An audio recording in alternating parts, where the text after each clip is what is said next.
Hey, welcome in. Celtics, Timberwolves, Game 71. We're almost to Tuesday. Different looking cast here with Nick Gelso, smoke blowing in his face. That's the rage, Bobby. That's the rage.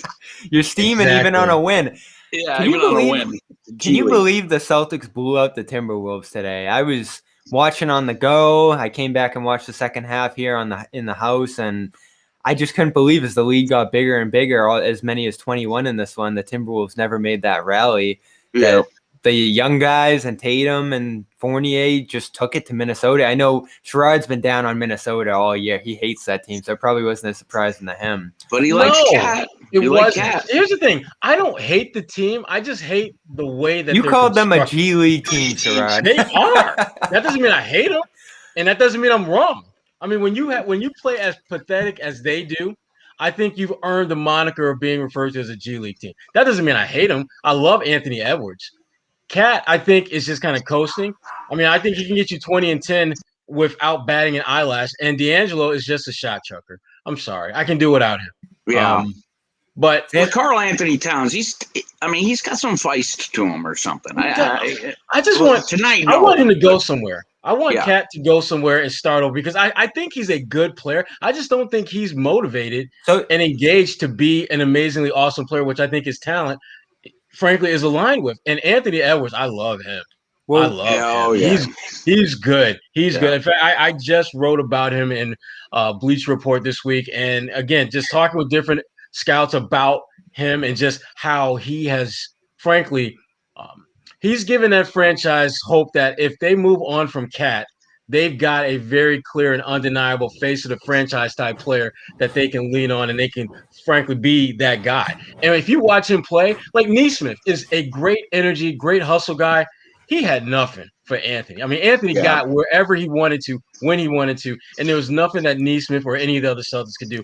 I didn't think Anthony was all that engaged in this game either, and he still had a pretty good performance, and he did enough things to remind us just how special a player he is, and he should be the Rookie of the Year, in my opinion. I was going to ask, LaMelo's the favorite right now. I think he's missed too many games. Yeah, I was going to say the same thing. Yeah, it's not about his ability because if both of those guys played the same amount of games this year, then I would lean towards LaMelo. But he missed a significant portion of the season, and to me, both of them play on teams that aren't very good. So I can't use the whole success ratio to justify one guy over the other. Charlotte's a little bit better situation than Minnesota, obviously, but it's not like Minnesota is the worst team and Charlotte is like top 4, top 5. Right. Charlotte is barely in the whole postseason conversation as either maybe the 8th, maybe the 9th seed, depending on what happens, in their last game. But Minnesota, this for the Celtics, this was a much needed victory. It showed what they could do when they laid a hammer down on bad teams. But the problem with that is I'm not sold that the teams that they will see in the playing game are bad. Washington, I think, is bad just because they don't have Beal. Charlotte, they won't have Gordon Hayward, but I still think they got enough pieces to give the Celtics a legitimate threat. The one thing I wanted to ask you guys was seeing Tatum out there today. Were you guys cool with that? No. I don't get it. When you saw the ankle impingement, that one appear on the injury list again, I thought he was going to be out, but he went ahead and played, and I was almost preparing myself for that too earlier in the day because he's chasing that All-NBA. He's doing whatever he can. And that's what drives me. That's what drives me crazy. But it's $30 million. I don't care about the money. I don't care about the money. It's $30 million. Dude, I get it, but you still you play every game, right? And then you make the $30 million. But you're not going to play. He's not all of a sudden going to get all NBA because he played today. If anything, I don't give it to him because he played today. I'd be like, this guy's padding stat. Like, he put in it's 26 like Devin and Booker 11. 70. The voters are going to remember this one, 26 and 11 against Minnesota. No one's even watching this shit. And that was my issue. You are going to put up numbers against a bad team. Yeah. That's not going to get it done. You've got to do what guys like Julius Randle is doing and put up big numbers in big games to give your team a little bit more of a cushion from a playoff standpoint. To me, I think that's when you look at the All-NBA teams, I think that for that last spot, you're going to see guys like Tatum, Julius Randle, I think, are going to be two of the guys that are going to be vying for one of those last spots. And I think a strong case can be made for Julius Randle based upon his team success, based upon the role that he plays and his team success, and based upon what he's been able to do. Now, Tatum can certainly impact that narrative in the final game because I do believe he will play. I wouldn't play him, but my gut tells me he's going to convince Brad to let him play. Whether it's going to be 26 minutes like it was today, that remains to be seen. But I do believe he'll be out there. I don't think he's going to be out there tomorrow. I hope not. You have to rest. You can't play a back-to-back 2 days before you're playing a winner go home. Well, yes, he can. He's going to play in the Olympics. He played in the All-Star game, and he's tired. No, but we're talking about 3 games in 4 days at this point. So I think at that point, the medical staff's got to come in and be like, nope. But when it comes to that All-NBA race, that first team's a lock. It's Jokic, it's Embiid. I don't know how you feel about that, Nick, that they're going to put 2 centers on that All-NBA if you're going to do it, this is the year to do it. Giannis. Yeah, Luka and Steph Curry on that first team. Second team, you're probably looking at Beal maybe as the near scoring champion. Randall's probably on that third team shred, so he's definitely far from a lock at this point. On this list, you're looking at Lillard, you're looking at Chris Paul, you're looking at Kawhi. This list actually has Tatum's second team. Paul George is going to be in that conversation too. And we didn't even mention this guy named LeBron James. Yeah, what about him? Or this other guy named Anthony Davis. They don't deserve it. Well, I agree. I agree they don't deserve it, but let's be honest. I mean, would you be shocked if LeBron is like second or third team? I wouldn't. Then you got Zion in there too. Right. Zion he's an easier one to kind of push off to the side because his team, they suck. And their talent does not align with the team. They should be better than they are. I know they've had issues and they've had injuries, but they should be better. Tatum is going to have a hard time making that third All-NBA team. It's going to be tight. See, on this list I'm looking at, I don't see George, and I would vote George. I think George has been one of the best. The very fact that fans or media are questioning Tatum playing today to get on first team or All-NBA is so indicative of the selfishness on this team. I don't blame them. I want $30 million too. But, like, when you go to the All-Star game and, like, that's meaningless and you're going to go to the Olympics, and I hate to even say that because you're playing for your country. Like, come on, dude. All you did all year was say how tired you are. Like, come on. Really? He was just on the Woj podcast yesterday. Why is he even going on Woj's podcast? What did you say, Sherrod? I said it's amazing how energized $30 million can make you. I would be very fired up if there was $30 million on the table that required me to do what I am being. But Sherrod, wouldn't you have been fired up all season? Like, if you were going to be All NBA, it would have already been in the bag by now on a playing team. The second to last game of the season against a shit ass Wolves team, right before the playoffs. Would you play? I would approach the season the way Jaylen Brown did. I mean, Jaylen Brown got his bag, and he went out and justified why he got his bag. That's how I would do it. He hit that games limit. He hit that games allotment. They asked Danny on the radio yesterday, couldn't you just given it to him? And Ainge was like, no, he can't. Maybe the Celtics could have I'd take it back. I'd renege on that contract and get sued. Wow. Like, you don't deserve it, man. First Knicks pushing for more owner power, and now he's pushing for contract.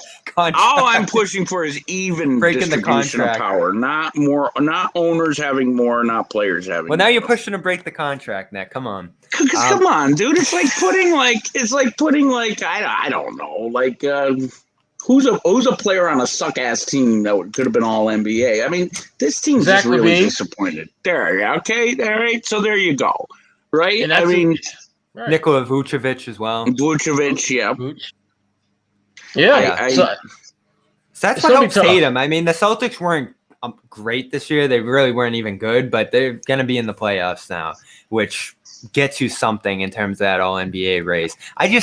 You're right, Sherrod. LeBron's going to be on there, and Davis is going to be on there just because of status. And this is the tricky thing about All NBA too, is you have these media members who, I don't want to say they're beholden to LeBron, but if you have a mass. I'll say it. They're beholden to LeBron. If you listen, Bobby, there are media members who are beholden to LeBron. Yes, they ignore which is a big what problem. we have seen. It's a huge problem. They ignore what we have seen all season long, and that is LeBron missing significant time to the point where it's crazy because they will use the argument to not vote for LaMelo Ball because he hasn't played enough games, and it'll be completely oblivious to them that the same rule should apply to LeBron James. Well, All Embiid NBA too. Embiid in that MVP race, he's pretty much only eliminated because of his games played. So you got to be consistent across the board. Without throwing anybody under the bus, and I won't do it by name, I'll just say the entire Cleveland media as a whole. Sherrod, you were there. His last game, they gave him a standing fucking ovation. I mean, it was. Did that really happen? I've heard you say that, and I still can't. Arcand must have tried to get you, Sherrod, must have tried to get everybody in the media. He called me, Christian Arcand, because I tweeted it, and I had to give the whole story again. He must have tried to get it. I had to be his last choice. You know what I'm saying? He called me to get on the radio with them because it was so wackadoo. Like, I could see if he was retiring, maybe, but like he was leaving, screwing them over. Yeah, I mean, there was a standing ovation in the press box. It was applause. That. It was really loud. Did we just see that? I think NBA TV picked it up. It was crazy. It was just like, did that really just happen? Did that really just happen? I don't know. He's a great player. No, there's no doubt about that. But the adulation and admiration gets a bit over the top. And when it comes to accolades, if there ever was a year for those who are anti-LeBron to have some ground to stand on, it's this year. Mm-hmm. He was great when he was healthy, but that's the problem. Mm-hmm. He wasn't healthy enough. And when he came back, he had to go back on the bench because he wasn't able to physically go through what he needed to do in order to be great. Now, that has put the Lakers in a position where they're going to have the hardest road. Isn't that something? The Celtics and Lakers. Both there was a long shot that they could potentially meet in the finals. They may not even make it to the damn playoffs. May not even make it to the playoffs. The other LeBron moment of note, taking the decision out of it. You were there, Sherrod. I'm sure you were there in 2010, right? That was your first year, no? Yeah. 10? The game 6 against Cleveland, like the Celtics had no business going on that run to the finals that year. Remember, they were barely 500 at the end of the season. Yeah. LeBron had elbow. Remember, the crowd was chanting MSG. Remember, they were all thinking he was going to the Knicks. He was going to Miami the whole time.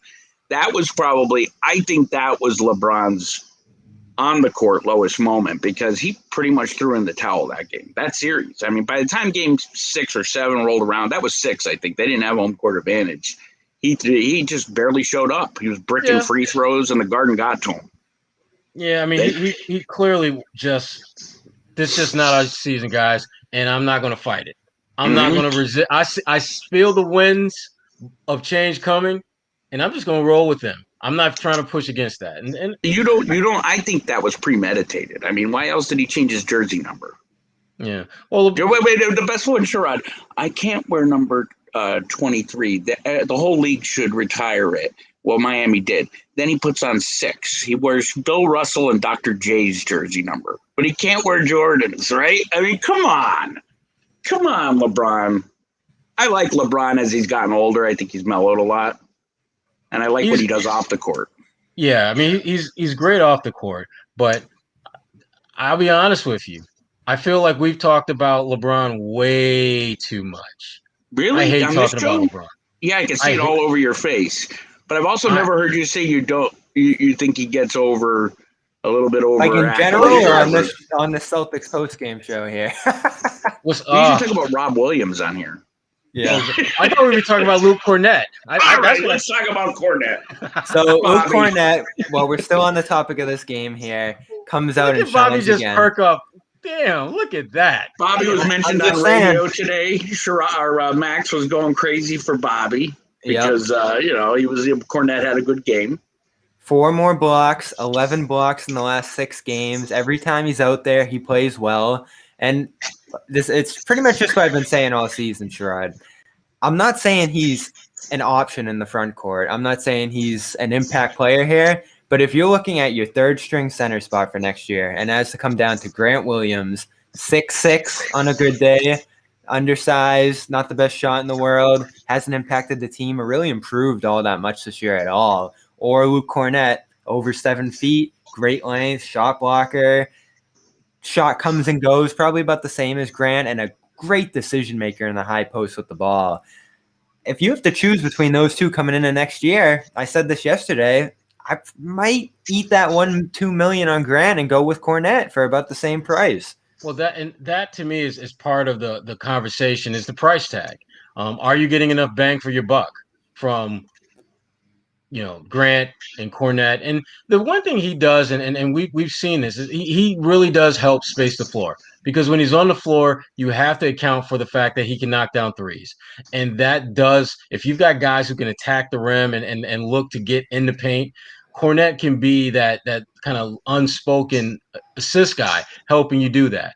But to me, guys like Luke Kornet, you gotta parcel them out a little bit here, a little bit there. Like when we talk about Grant Williams, we don't like Grant playing more than like 10, 15 minutes.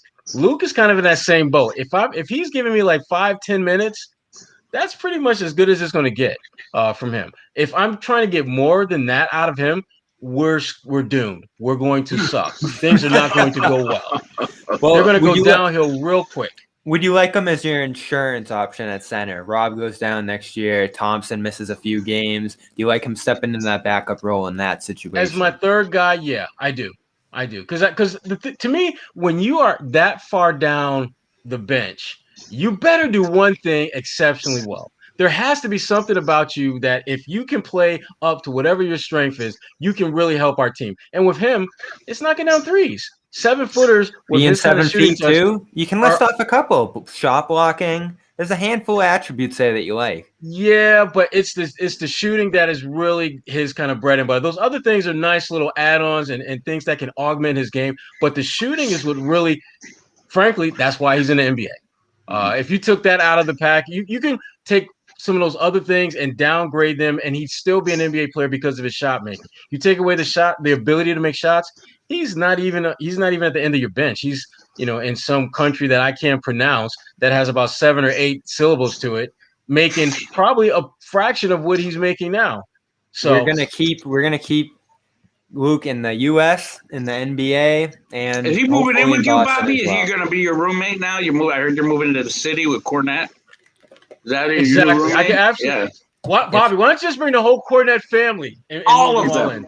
Yes, exactly. I agree. Bring his sister, his mom, right? His mom has been tweeting. She's in the business. She's a journalist. She's a journalist. She is a news media person, I think. The real news, not us. Absolutely. Exactly. That real stuff. I have to say, Bobby, you were right about Kornet. It's just that, like, I Whoa, never is heard of him. Is this an apology cam moment? Go ahead. I don't care. I'll apology cam for Kornet. I mean, the fact of the matter is, I never heard of him. I couldn't even spell his name to look up highlights on YouTube. What else could I apologize for? Picking on Bobby all season. I apologize for that, but mainly Kornet. You were right there, Bobby. I'll give it to you. There's your apology. I'm sorry. There we go. You've only been on a handful of shows all year, and you've done twice. Yeah, but I've done it all in the chat, bro. I've trolled you all season in the chat room, Bobby. Wow. Well, I'm just saying, your willingness to use the apology cam is so impressive, because John's not going to do it. Yeah, but John has never apologized in his life for anything.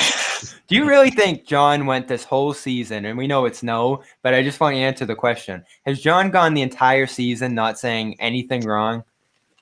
In John's mind or in real life? In real life, in reality. In real life, no. He said John's biggest wrong is when he disagrees with you, but then in the same sentence says it differently and makes it his. That is a John Zanis 101. And he does this to me on the reg. Like, I'll be like, wait a minute. No, I said that. No, you didn't. I did. No, I said that. Right? John, Hit you with those repurposed points. He's brilliant. With the repurposed points. Yep. I'm going to take your point, repackage it, put it in a different box. Ta-da! It's something completely different. It's John Zanis's now. Wow. He'll never give you an apology, Cam, though, because, you know, the next game you can take it back. You want to take it back sometimes. Like Kornet may be the Kemba one with him is really he owes it to do it. Yeah, he owes it big time. Because him and Jimmy were together. They were saying, they always are. Sherrod, were they like that at NBC? Both teams play hard. Hand in hand. To make mislead. Best version of yourself. Be the best version of yourself. Both teams play hard, my man. Both teams play hard. Oh, God bless them. You know, the Jimmy John pod. Yeah, the Jimmy John pod's coming. Let's get on to the game that's going to happen tomorrow. So the Pacers lost today. If you're watching scores around the NBA, the Hornets lost to the Knicks. So that sets up a tie between all three teams actually right now. But Indiana doesn't have the tiebreaker, so they're eliminated for 8. Wizards and Hornets play tomorrow in a game that's going to decide who's coming to Boston. So I'll ask Sherrod, who do you want to see for excitement purposes, and who do you want to see when it comes to Boston's best chance of moving on to that first round out of these two teams? Well, for excitement, it's definitely Charlotte. LaMelo is a dynamic player. CNT Rose in a postseason opponent position. I'm curious to see what that looks like. And Charlotte, even though they got a few guys, banged up, I just think that they're one of those teams that's just not going to go away. The Celtics are going to have to beat them. Charlotte is not going to necessarily beat themselves at this point in the season. So that's the one from an excitement standpoint I want to see. But as far as winning, it's got to be the Wizards. I mean, I know they got some W's now, and so people want to call them the Wizards. I still feel that they're the Wizards if you don't have Bradley Beal. You're not going to beat the Boston Celtics without Bradley Beal. I know Russell is having another otherworldly type of run of late with those double-doubles, high double-doubles. I think he's had like 7 straight games with 15 or more assists, something like that, which I don't think it's been since John Stockton, I think, was the last one that did that. So you're talking about the short era, the last time somebody was balling like that. But I can't. I've seen Washington play a couple of times, and Russ is putting that team on his back.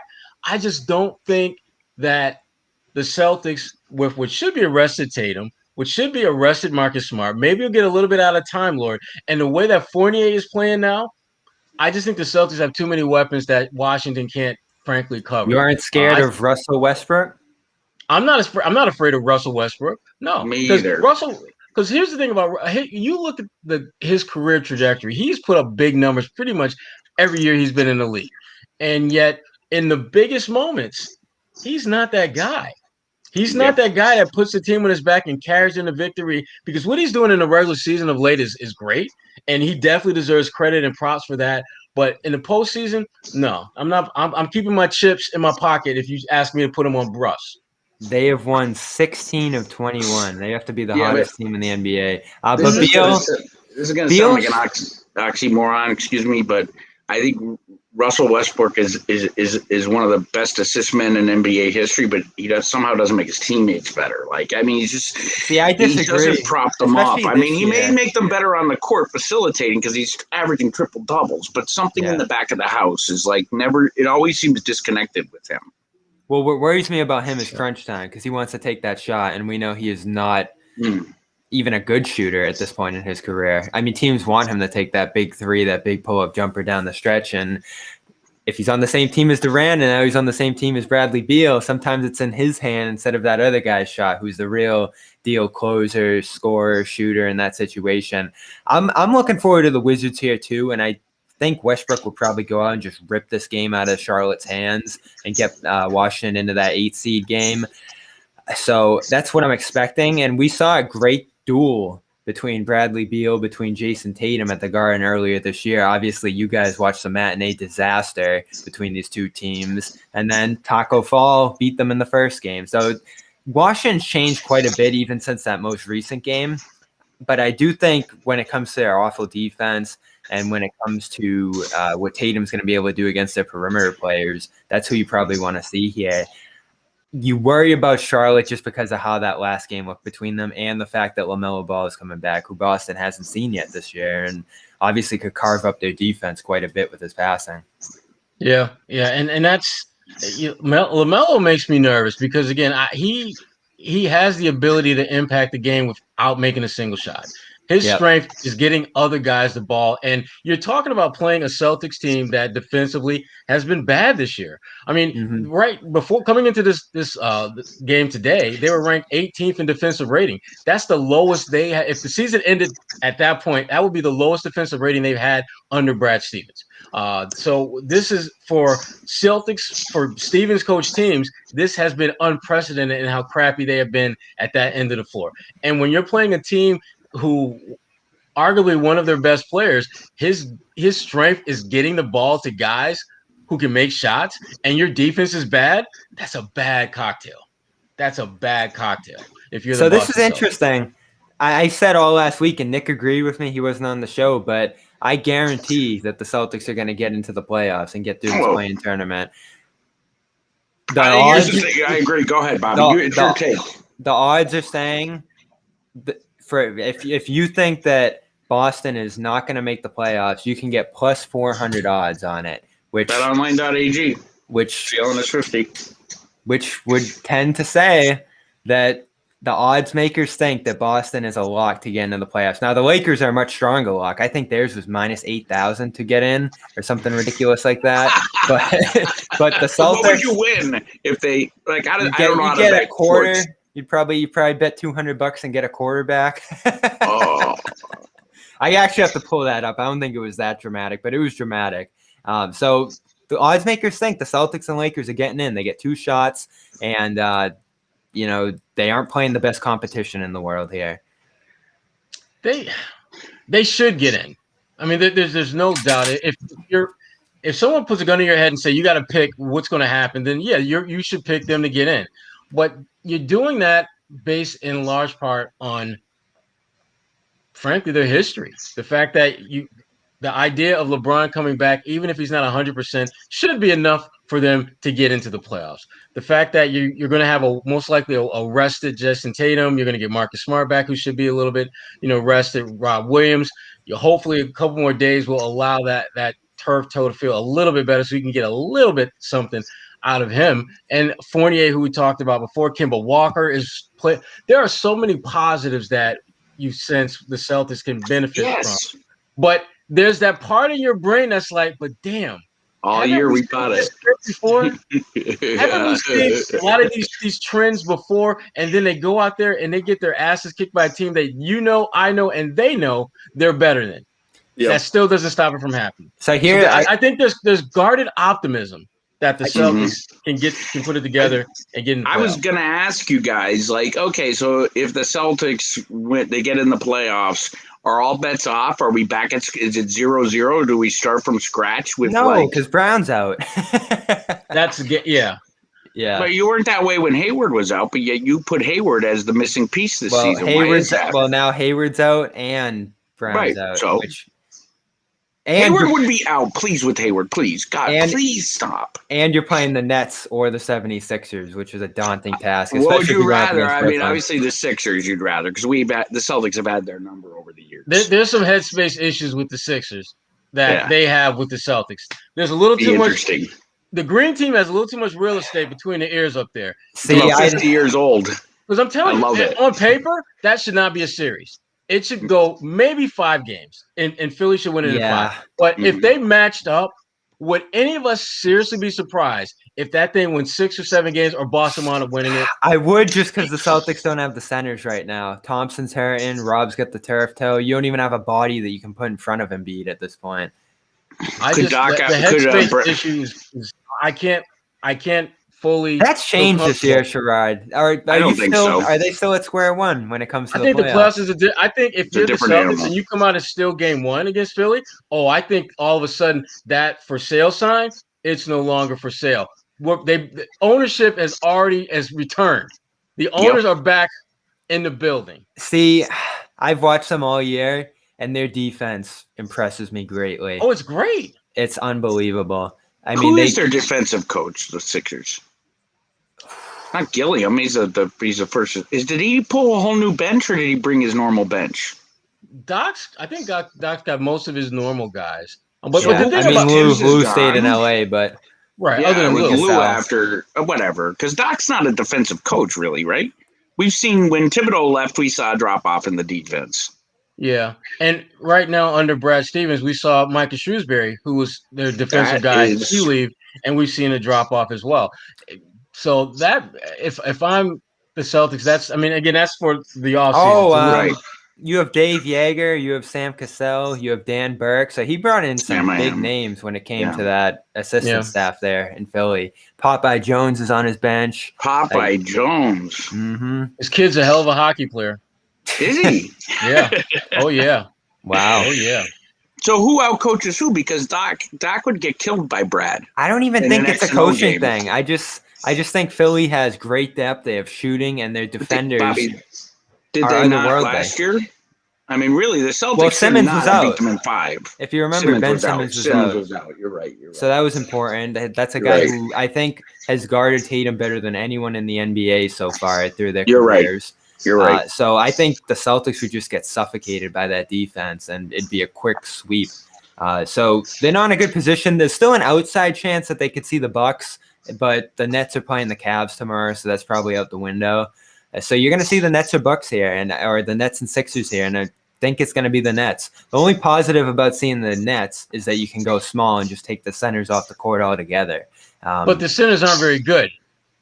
And Kyrie will have to play. No, granted, it will not be a packed house, but it will be a 25% or 30% Boston Garden. Kyrie has to show up for the playoffs. Here's the thing. And Kyrie will show up. And Kyrie he will really show up all season. Yes, particularly on the defensive end of the floor, which has been mind-blowing. Yep. Watching how he defends now. It's if he did that for moments in Boston, which is what. But he's been doing it pretty much all season. All his career. Yeah. He's been really, really good defensively, and I thought I'd never say that about him. Never say that. Yeah, but, and I mean, he has been consistently always had the ability to be good. I just think he's always So here are those numbers. Here are those numbers I was reading off. Lakers to not make the playoffs -2,000. If you want to, plus 1,000. If they make the playoffs, -2,000. Celtics -550. No playoffs, +400. Warriors is 160, 130. Grizzlies 200, 250. So they think Grizzlies probably not getting through that play-in tournament. And then the Spurs are a long shot to get into that tournament at 450. So again, Vegas still loves the Celtics to get into the playoffs at the very least, and so do I when it comes to playing these teams on Tuesday. But then you have them out in 5, no matter who they play. Sweep. Mm-hmm. Yeah, they've had no heart. They're gutless all season. They're just playing amazing teams. I mean, you look at the 76ers and the Nets; those are teams that could win a championship this year. And in fact, I've liked the Nets all year long. I think now that you look at the seeding, the Sixers probably have the best shot to get out of the East. They're going to. I pray to God that the Sixers win. They're going to get the Wizards, Celtics, or Hornets round 1. They're going to get the Hawks or Knicks round 2. Yeah, and they don't even have to think about the Bucks or Nets until the East Finals, and that is a huge advantage.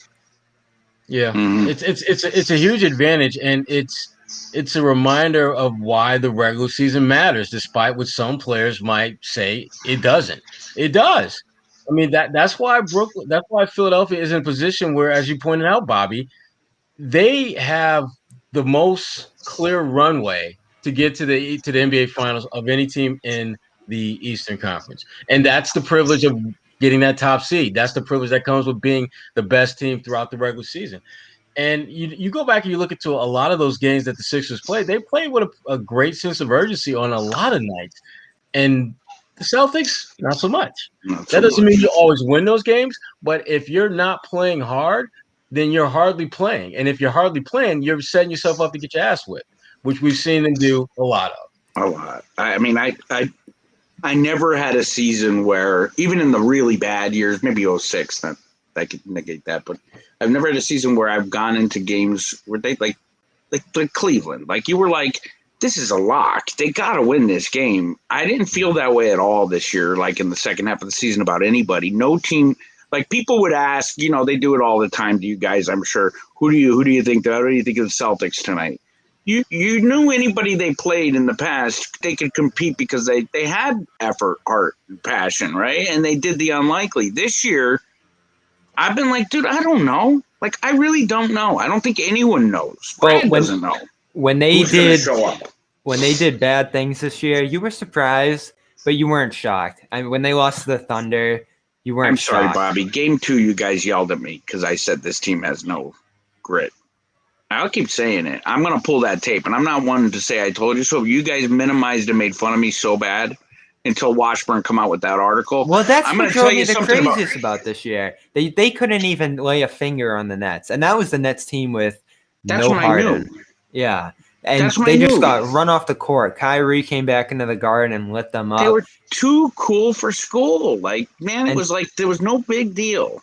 Yeah, and time in and time out. They had an opportunity in the last game to just go against Kyrie. There was no Durant. There was no Harden. And they still – and Kyrie didn't even play well in that game. And they still got destroyed, which was so disappointing to me. I will say because they do match up well with that team. Perimeter players, guards, all that. I released it as a short on the channel here, on the YouTube channel. But Gary was on Celtics Beat this past week. And I'll tell you what, I'm a Danny guy. Like, he does no wrong. You guys know that. But he really does give a good 1 minute on why, Danny shares a lot of the blame in all this. And I'm not going to give it away. Just watch it. Washburn was electric on that show. He's had a couple Washburn impressive has been a legend in the bubble, too. He could write a book about the bubble, that guy. I'm excited for that. I respect Gary a hell of a lot. I like when he has questions. He's had a great year. And he always does. This is you say it all the time, Nick. This is a very positive beat. He's been the guy really growing them this year. And he did it last year too. And you look at that. You don't want people to be trolling, but it's our job to ask difficult questions. We're not cheerleaders. So he said this is actually a good plug. Celtics Beat came out yesterday. I wrote a little article about the episode. A great episode. Washburn says, "Shake up the front office." Yeah, no more Austin Ainge, no more. There goes the Mike leak. Zarin. Where's everybody going to get their information if Zarin goes? Right? I mean, come on. No, I'm just kidding. Wow. I'm joking, obviously. The Zarin slander must cease. I'll agree or disagree, Sherrod. Not that I like Zarin a lot. That's my guy. But he's a stat geek. Well, it's so interesting because they have nailed the picks that have mattered. Tatum, Brown, that stuff. But the middle ones, they have really missed on some recently, and they decided as a team that we're going to build this roster on young players. After Kyrie left, after Al left, we're going to go cheaper. Gary had stuff to say about that too. Gary was great, man. We're going to go cheaper. We're going to go younger. So normally, if you miss a draft pick, they're at the bottom of their roster, and you just say whatever, let them figure it out. These guys were relied upon as backups. So every time someone got injured the last 2 years, these guys were coming in, Grant Williams, Romeo Langford, these type of guys filling those minutes, and it has not gone well. And that's where you do look at the decision makers here and say, if these are the guys you're going to lean on for your depth and they aren't ready for this league at all, that looks really bad on the decision makers here. It does. And Gary, I don't think he's necessarily talking about how, Danny needs to just kind of throw a grenade into the front office and blow it all up. I think he's talking about they need to add different voices to the mix. And he's right. Oh, no, he called them out by name, Sherrod. Mm-hmm. It was great. You got to watch this shit. I was like, Gary. Like he also advocated for Paul Pierce to join the front office. Yeah, I do too. I advocate for that too because you know what? Like Paul, that tough. First of all, we get great Instagram videos, but that toughness, Paul had it, and he can relate to the players. They're going to listen to him a little bit, That was his point. I interrupted Sherrod. I wanted to hear what he had to say. No, you're good. Yeah, but he did name names. You got to listen to that. I couldn't believe it. Speaking of Paul Pierce, I do want to give you guys this before we head over to Locker Room, and I guess I might as well plug Locker Room John style real quick here. Download it on Apple. It is on Android as well now, Nick. So yes, everyone can join us. I've actually jumped on both Android and Apple before. Is it which is glitchier? I think the Android is a little bit glitchier. Yeah. The issue I had with Android is I couldn't join the chat on Android. Like I couldn't, like if people are saying stuff, I couldn't like respond or say anything in the comment section on Android. You know what? That's been happening on iOS too, Shrug. Okay. Yeah, as a matter of fact, the last time I hosted it for you guys, the entire screen went white and the channel just closed. And we had like 180 people in there. I was like, son of a bitch. But it just shut down. You were on that one. It was me, you, and Jimmy, I think, or me, you, and Joe. Me and Joe Sway, maybe. Where is Joe Sway tonight? Enjoying his Saturday, 70 degrees. I went and got some stuff done early this afternoon, so I went on a long walk. I exercised, Bobby, today. Wow. Yeah, I went and I watched people play basketball in the park over here. I watched them. We gotta hear about Nick's former basketball game and on Locker Room. But also, if you want to pick at who you want to see, Wizards, Hornets, you want to hit on this next topic we're about to get into before we wrap this up. Kevin Garnett going into the Hall of Fame today. Said in his press conference he wishes he came to Boston sooner, and he said stuff like this before, but I always wondered, is Garnett going to make his Timberwolves experience more central to his Hall of Fame entry, or is it he's going to go in as a Celtic? And it's pretty clear, especially with some of the ownership beef that he's had with Minnesota in recent years. He did thank, what's his name, though? He's going to be remembered as a Celtic. Well, he loved Flip. He loved Flip Saunders, but again, I still think slap to the face almost a little bit to have A-Rod owning that team now over Kevin Garnett. What did Magic say to him? Magic had I just saw the headline. I'm not going to be one of those guys who's like giving the news based on headlines, but I guess Magic had words for A-Rod owning an NBA team. I'll have to look it up. It just come across I usually don't click it. Yeah, the point that Bobby was making, though, it for KG, it's just like, seriously? Yeah. I've been trying to own this damn team forever and a day, and now you want to sell it? Why is that they just don't? And then they haven't retired his number yet. I mean, like, why is there such beef there? I don't get it, because I mean, he's the most iconic player your organization has ever had. He is far and away the best thing that could have ever happened to your organization. And you would think that they would treat him with a little bit more respect and a little bit more admiration and adulation than they do. And if I'm Kevin Garnett, and I'm absolutely flipping them the middle finger as I go into the Hall of Fame. They've earned that. He wanted to be around that team shortly after his career ended. He obviously played his last seasons there, and then something had to happen besides what we know, basically. Something just stinks there. I know we opened the show. I know we opened the show talking about it, but just how Towns' early career is gone, the fact that they've been one of the worst teams in the league with that kind of talent, adding Russell within the last year, they still just continue to flounder at the bottom, and they're going to get another top pick this year. So you're going to have Towns, you're going to have Russell, you're going to have Edwards, and then another. Unless that pick ends up going to Golden State, if they fall out of that top four, they're going to have another top-end talent coming in here. So the fact that Garnett was in position out there to be a mentor to some of these young guys, Towns especially, and now they've just cast him away, it's a terrible look, and it doesn't give the fan base much hope, I would think. It doesn't make sense. No, it really doesn't.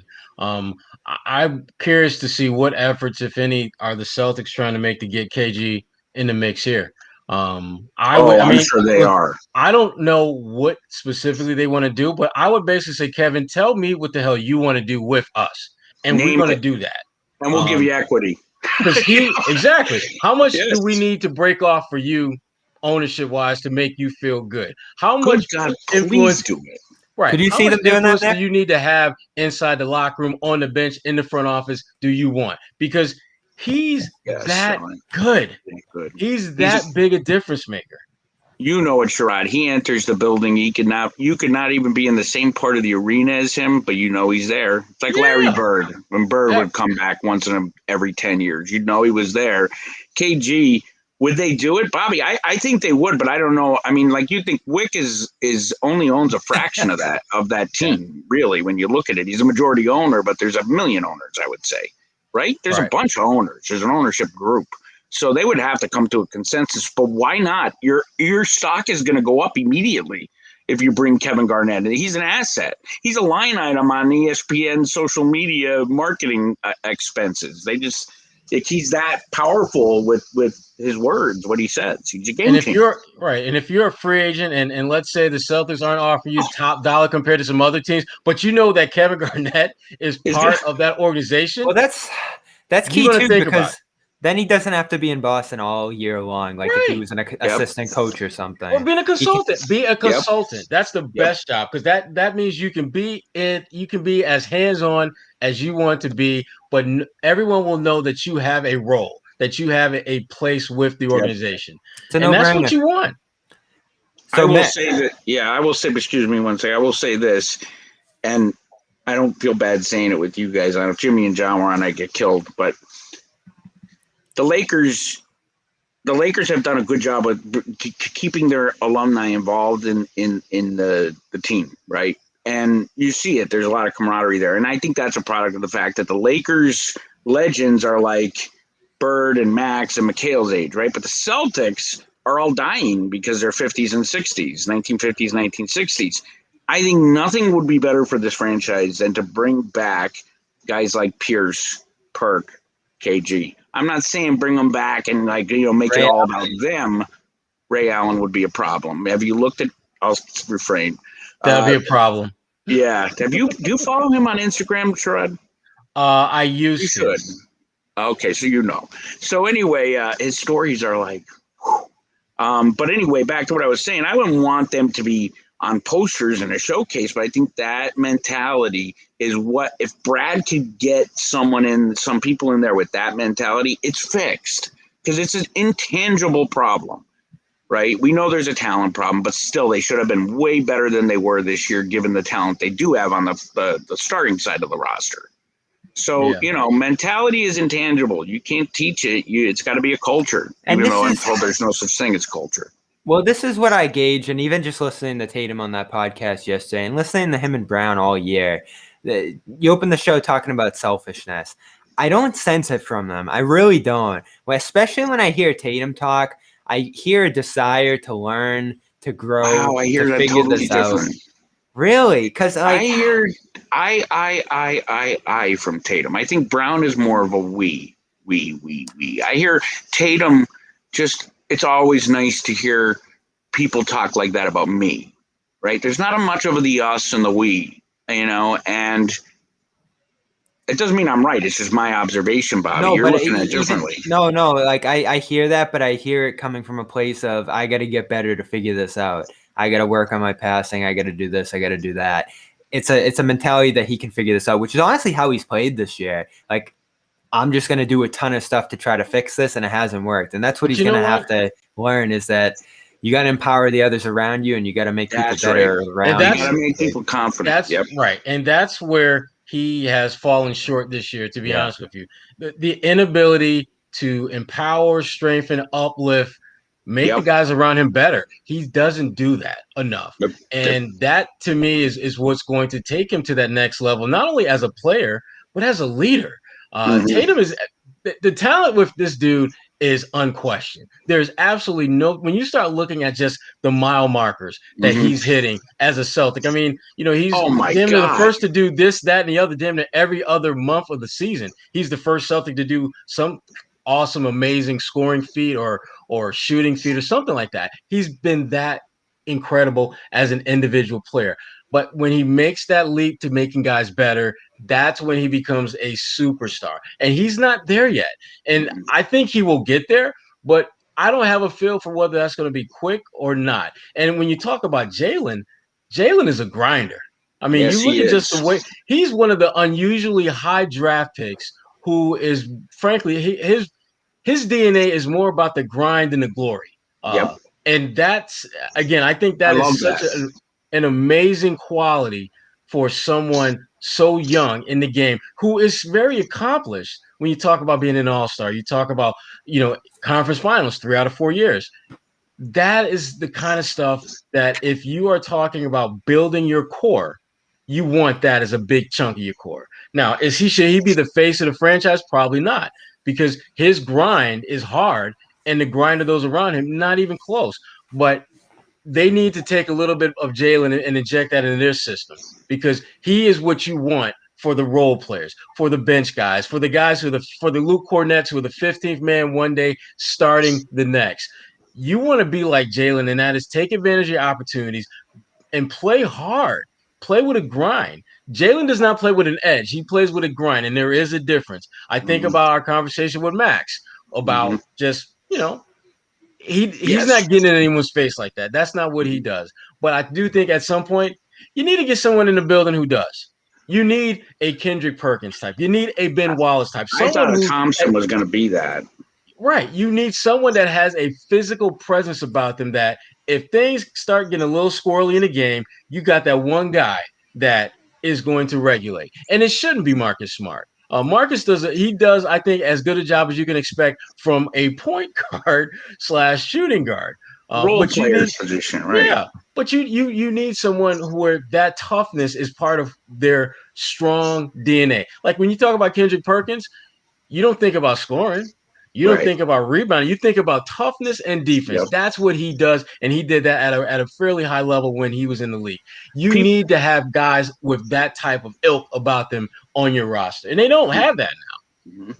Yeah, and I mean, it's the same story over and over and over, right? We keep saying it, the same exact thing. That is exactly what it is. I mean, they need a Draymond Green. They don't need him, but they need a tough guy. They need a bastard. They need a Marcus Smart, but maybe Marcus has run his course a little. I don't know, but they do. They need that toughness, and I don't know if Tatum or Brown ever have it. I think Brown more has it in his DNA than Tatum does. I just happen to like Tatum as a finesse player. I love Tatum's game. I don't love his mentality, But I am a Tatum guy. Like I would trade Brown over Tatum probably for Beal, if that was, I sound like Goodman, but really, like if it was that. And then the other thing about Goodman is, Bobby, not to your point, but against your point is, early on, I don't know who the player was. I think it was an Atlanta Hawk, because we were right around the Hawks.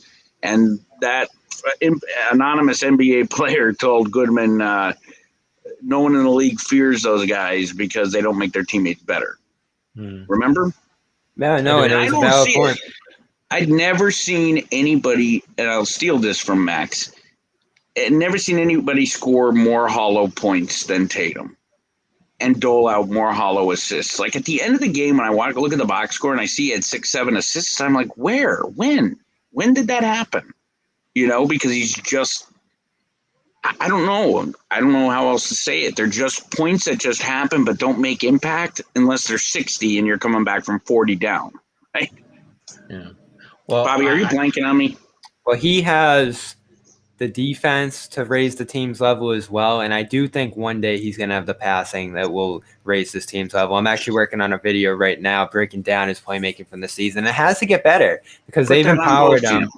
They've put the ball in his hands to the degree that he's going to have to make teammates better. He's going to have to empower others, and ultimately, as more people end up leaving this team in coming years and he gets an even greater share of responsibility, there's going to be more young players around him and growing young players in terms of their roles like Pritchard and Nesmith, who he's going to have to connect with. And honestly, it's amazing that, Pritchard can do it because he can dribble and he can get his own. But Nesmith this year, Nesmith needed a guy to get him the ball. Grant needed a guy to get him the ball in good positions. The tricky balance you're looking at with players like that is, are those guys good enough to take advantage of Tatum or whoever's playmaking, or do Tatum and those types need to get them more involved and better looks? I think it's obviously both things. Right, but that's where the criticism of Danny come into play, because Tatum needs better talent around him. Who's Tatum so he can elevate better talent. Rob, Brown and Kemba aren't exactly who you want doing a ton off the ball. But Tatum had to get so much defensive attention that people should be getting easy shots. Yes. Come on. Right. And that's part of the problem. I mean, there's that top tier talent around guys like Jaylen, Kemba. They're going to be all right, whatever Tatum does. Because they're pros. They can figure it out. I'm talking about elevating the play of those end of the bench guys who are going to have moments where you're going to need them to deliver. They need to be confident that they can do that. I don't think it was a coincidence that Jimmy Butler was pumping up Tyler Hero all season long, and it wasn't until the games truly mattered in the playoffs where Tyler Hero was a different kind of player. He played with the kind of confidence that you're not going to get on your own. You're going to get that by someone infusing that in you who has that type of confidence in themselves, and thus they have that in you. Tatum, I don't think, does that. He has tremendous confidence in himself, and he should. He's that damn good. If I'm Grant Williams, if I'm, Carson Edwards, he's not really making me feel that he's that confident in me. He's confident in me because we're on the same team, and he has to play that role. But is he really going out of his way to give me opportunities to not just take shots and make plays, but actually encouraging me to take shots, encouraging me to make plays, doing those type of things that you got to do when you got young guys who don't play with the kind of confidence that they should. I mean, I remember at one point before Nesmith started going off, Jalen talked about how, he's telling Nesmith, just play hard. And that was the first and only time I heard anyone on this team say that they talked to Nesmith about playing hard. Wait a minute. And this was before he started playing steady minutes. This was before it was like he had one game and then he was like DNP or limited for like maybe 2 or 3 games after that. But Jalen made a point of telling the young fella to play hard. And it may not seem like that big a deal, but when you look at how Nesmith has grown over the course of the season, you start looking at the tea leaves, and that's a big fat one. They need more of that. They need more of that. I agree 100%. I think and you know what? You haven't heard them as a team talk about their teammates in an encouraging fashion very much at all, period. And I really think, and this will be I'll head over to the locker room, let you guys finish, but I have 2 things. First one is I think that, and I know I've been saying this all year, but I think that fans are going to make a huge difference next year. I think that no restrictions on the road are going to make a huge impact next year. And when I say that, I mean, you have no practice and you can't leave your hotel room. How do you get to know your teammates? Like, you hear these stories about players that would, have different type activities when they weren't playing, right? And you don't see that now, and you can't blame them for that. They're not allowed to do it. So I think next year, and that would be why, and I know that you're going to fall over, Bobby, but that would be why I would most definitely give everyone a mulligan this year for the most part. I think you have to. The coaching staff needs some alterations for sure, and I think Brad would acknowledge that even. But Brad Stevens, as much as I've been frustrated with him in the past, I mean, he deserves a mulligan this year. Has been so fucked up. I mean, like, for us it has been. Imagine them. Well, if you look back at 2020, I was just thinking about this yesterday. Couldn't you have imagined everything falling apart after 2019 with what they lost, with what they went through? Toughness. But then they bounced back in 2020, and they had a fantastic season. They made the East Finals. They were healthier, and that's the same cast. It was Brown, it was Tatum, it was Brad. Hayward most importantly, change that. Thank you. Hayward did not change that. During the regular season, he did. He helped them get where they ultimately got with the seeding and everything else. But I think inadvertently he caused more drama than it. Not purposely, but I think there was. Well, yeah, just because of what he went through. Yeah. Well, what he went through and the process of bringing him back into the fold, which came at the expense of guys like Marcus Morris and Jaylen Brown. And they're, those guys are practicing with him. And let's be honest, Gordon wasn't 100%. And so they're probably kicking his ass pretty regularly in practice. And so if you're doing that and then you're that's a really good point. He's playing 25 minutes and I'm playing 20. That's a really good point. And so, and again, it's not Gordon's fault. In fact, the plan, it made sense. The only way he was going to get back was you had to put him out there playing minutes and just ramping him up slowly but surely. But frankly, the collateral damage that causes is it makes guys who are in better position to play and help you have to take a step back and have to sacrifice. And there's only so much sacrifice that ballers in the NBA are willing to take. And I get it. I mean, I put it like this. If I were the Celtics, I would have probably done it the same way. I would have ratcheted up Gordon's minutes slowly but surely, wouldn't have played Marcus Morris as many minutes as he probably deserved. Same thing with Jalen. He started him, remember? Brad to started begin the year, and then he got It was benched a with big Brown. mistake. That's where it started. That's where the pitching started. Yeah, that was Guys the same were not time, happy about that, and it wasn't that they weren't happy with Gordon. They liked Gordon. They just didn't like the fact that we are being told not to. We're not starting or we're not playing major minutes over a guy who shouldn't be. If you bring him off the bench, the Eastern Conference Finals. Yeah, I mean, it would have made so much more sense if you're trying to bring him on gradually to do that coming off the bench. That was a no-win scenario because do you completely destroy Hayward's confidence, development of his confidence? So it was a no-win scenario because you have this team that has all these young players. Like, truly, who would have thought they would have got to the Eastern Game 7 of the 1 quarter away from the finals without Kyrie and Hayward, and maybe to our detriment in the end. I don't know because you know what's so crazy about that, Bobby. Before you react, because then I'm going to let you guys go.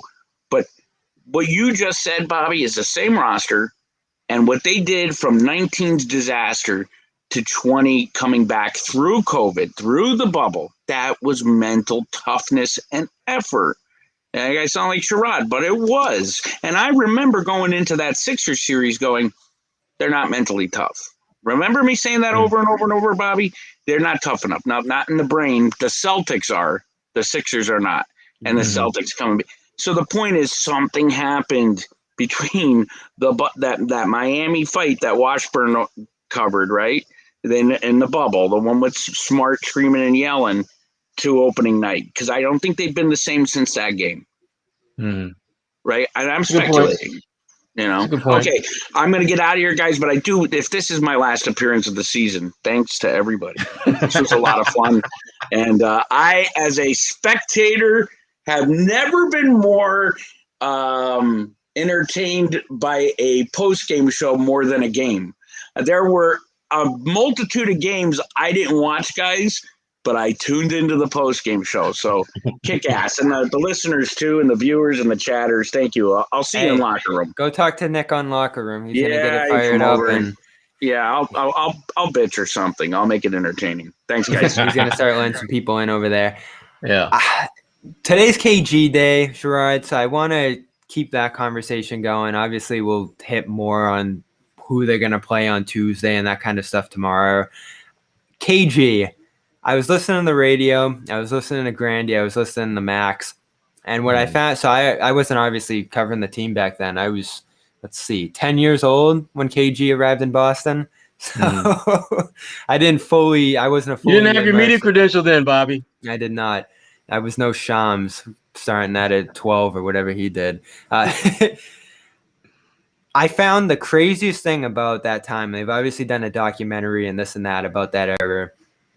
People weren't necessarily sure if they wanted Garnett. You had Tommy Heinsohn saying that if Al Jefferson was traded, he was going to quit. You had Max feeling a similar way, and quite a few people in the city, it seems like, weren't sure if they want to trade Al Jefferson for Garnett, which seems crazy to me. Now, I remember Jefferson, especially once he got to Charlotte, and it had probably the best season of his career in Charlotte, probably the last best post-play season that we've seen in the NBA before it officially died.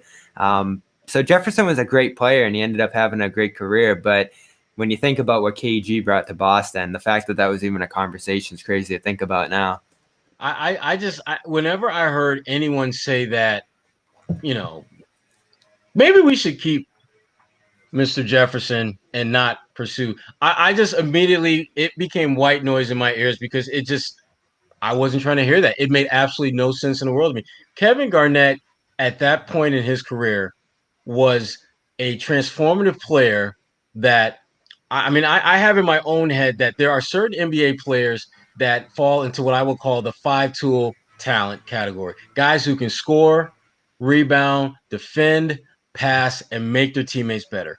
Kevin Garnett was at the top tier in all those categories, year after year after year after year. And when you have a chance to add a player with that multifaceted of skill sets to your organization, we're not even talking about the culture dynamic that he brings to the table. We're talking about just the sheer on-the-floor impact.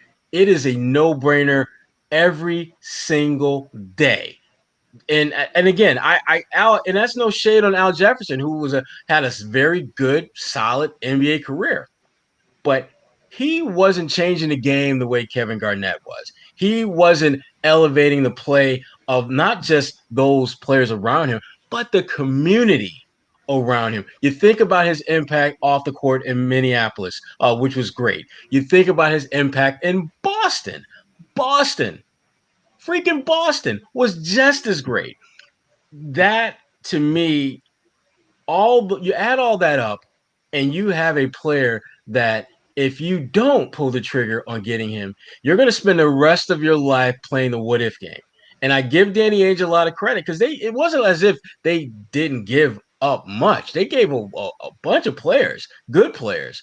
I was surprised that Minneapolis didn't want Rondo, or that they didn't push as hard to have Rondo included among those players. Because to me, he was the one guy that had a certain skill set that could potentially be transformational for your organization. He couldn't score as well as some of those other guys that were included in the deal, but he was a hell of a better passer, amazing court vision. And the fact that Danny Ainge was able to keep him out of that deal, to me, getting KG is the 1A top tier victory. Right behind that was keeping Rondo out of the deal.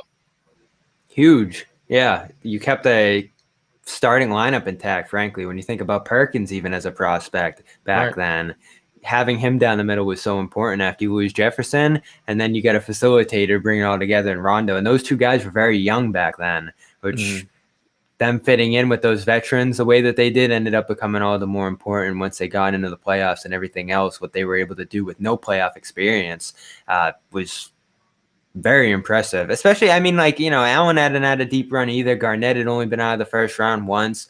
The fact that they were able to put it together the way they did first year with some tough opponents in front of them, Atlanta giving them hell, Detroit, it was a tough path to that finals. And then even the Lakers were favorites in that championship coming into it. So it was hard for that group from day one. But I love what you say about not giving up Rondo, not giving up Perkins, or some of the other pieces that they had at that time as they possibly could. And it looks like they ultimately did get a steal there, was what they gave up in retrospect. Jefferson got hurt. That probably could have gone a little bit better for Minnesota if he was healthy. But it makes me think of now, because there's this talk of Brown for Beal. There's this talk of what you can get for Brown, breaking up that core. A trade like this is why I say you figure out a different way to do it. 7 firsts. I know people laugh when I say that, but Rob, I know they don't have great pieces right now, but ultimately, if you can even get a nice prospect in this year's draft and continue to build Neesmith and Pritchard and some of these other guys up, maybe that gets you to a package one day where you can ultimately add a third piece to Tatum and Brown, especially as Kemba eventually walks out of here in the next 2 years. It's going to be tempting to try to do that now and try to speed it up, but I think you just kind of have to be patient and wait for this to manifest into a position where you can make that Garnett-style move. Now, the Garnett-style move is Anthony Davis, because you look at what Davis brings to the game, to the table, and what he did in LA year one, that's Kevin Garnett. There's not going to be another Kevin Garnett anytime soon, or even an Anthony Davis anytime soon. So that makes the Kyrie era an even bigger second guess, because ultimately you wanted Davis here in Boston. But a Beal, I know you've talked about Towns, those kind of guys, they could serve as a legitimate big three there with them. Well, here's my concern about Beal, and really this it's a recent concern, just because as Washington was making its run, you were seeing more and more interviews and conversations with Beal and Westbrook about their chemistry and things like that.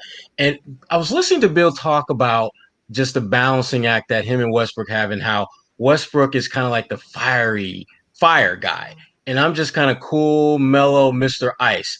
And then it got me thinking, the Celtics already have a really good player who's Mr. Cool, Mr. Mellow, Mr. Ice. His name's Jayson Tatum. To have two guys who are kind of in that cool mode and not have a legitimate fire-breathing hellraiser, the KG types of the world, the Jimmy Butlers of the world, guys who are their intensity and their anger are all wrapped up into this amazing body of work that helps you win games. That's what you're looking for.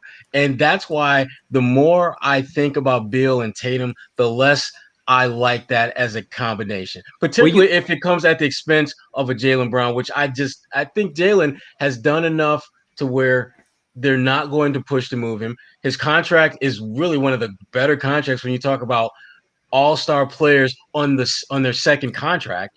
And he's a guy that has shown the ability to get better every single year he's been in the NBA. Guys like that aren't traded unless you're getting a top 5-ish talent in return. And he's 24, which is so key too. You mentioned the personality type that needs to join them. I almost look at it as a position. Do you need a big man, a larger-than-life force? Because that's ultimately Garnett, his size, his impact on the defensive floor because of that size is what transformed the team overnight. Davis, same deal, going to LA. Just a 7-footer who can move and do a bunch of different things for you while also anchoring your defense. Still seems critical to this day. Now, obviously, it's a different type of big in today's game, but we talked about this a couple shows ago. The best players in the NBA right now, even though it's become more of a perimeter-oriented league, are Nikola Jokic, Joel Embiid, and then somewhere up there as well, Anthony Davis. Davis was the guy who drove the championship last year for LA. I know LeBron's LeBron, but Davis in many ways was the most valuable player on that team to me. Now, you look around the league and there aren't many left. I guess Towns could possibly become something like that one day, but we've seen him in the league for so many years at this point that you wonder what the ceiling ultimately is there. But I almost wonder if you do, like, I'm not saying you need a Shaq, you need a big man, you need a centerpiece big on your team, but I wonder if you almost need someone with great size who can be an overwhelming force on the league because of that size, no matter what they're doing position-wise, because Durant's almost that way too. Like, he brings perimeter skills to the game, but at the end of the day, he's a 7-footer, and that brings his impact to that next level. So when you're talking about who you can add to the Celtics, yeah, it's nice if you could get Beal and have 3 brilliant perimeter players, but if you don't have that overwhelming size impact player, that seems to be what delivers a championship. Well, it's certainly what is positioning you at a minimum to do that. When you look at Milwaukee and the success they have in a regular season, Giannis has a lot to do with it. They have a, basically 6'10" hybrid guy that can jump out the gym, can do everything but knock down threes. And he's starting to do that this year, which is kind of scary for the rest of the league. But you're right. I mean, having a versatile big who can both be an inside and perimeter threat, that is ideally what you want. But I still think that if you don't have a guy that has those specific skills and is a tough guy, get someone who can do a little bit of those things and add someone whose DNA is about toughness. And I've mentioned his name before just because I think what this team could use on the floor, he could provide, and that's PJ Tucker in Milwaukee. PJ is an older player, so you don't have necessarily those concerns about him, playing for numbers. He's one of the few guys that is a gritty guy who you feel pretty confident is about winning.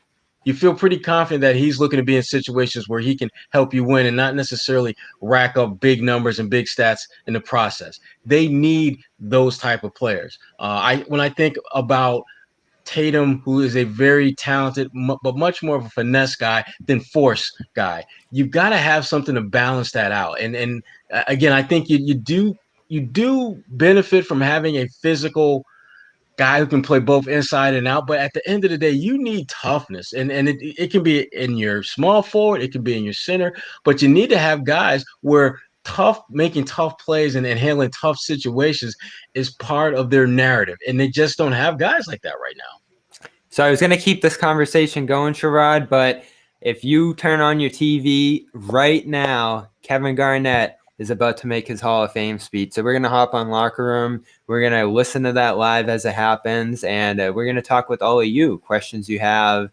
takes you have as the season starts to wind down. We have the Hornets and Wizards tomorrow. That's going to be the game you want to keep an eye on. You obviously want to watch Celtics Knicks and join us after that here. I think it's a 1 o'clock tip tomorrow, or is it 3 o'clock? Tomorrow, I believe, is 1. All right, so we'll have I believe it's 1. We'll have another afternoon show here, but Garnett is about to enter the Hall of Fame, which is crazy to think about. His career wrapped up a few years ago, and This obviously got delayed from last year. Kobe going in today as well. Mike Breen and his bang is going into the Hall of Fame. I love that Who guy. else? Who else is going in today? Is that it?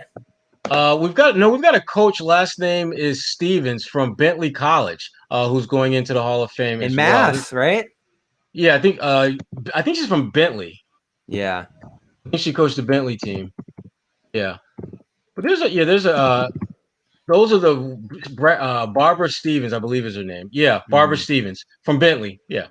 Yeah, Kevin's talking right now, so I'm gonna jump into locker room now. All right. We will see you over there. We will see you tomorrow and then on Tuesday for the playing game, which will be decided tomorrow as well. Here we go. See you soon,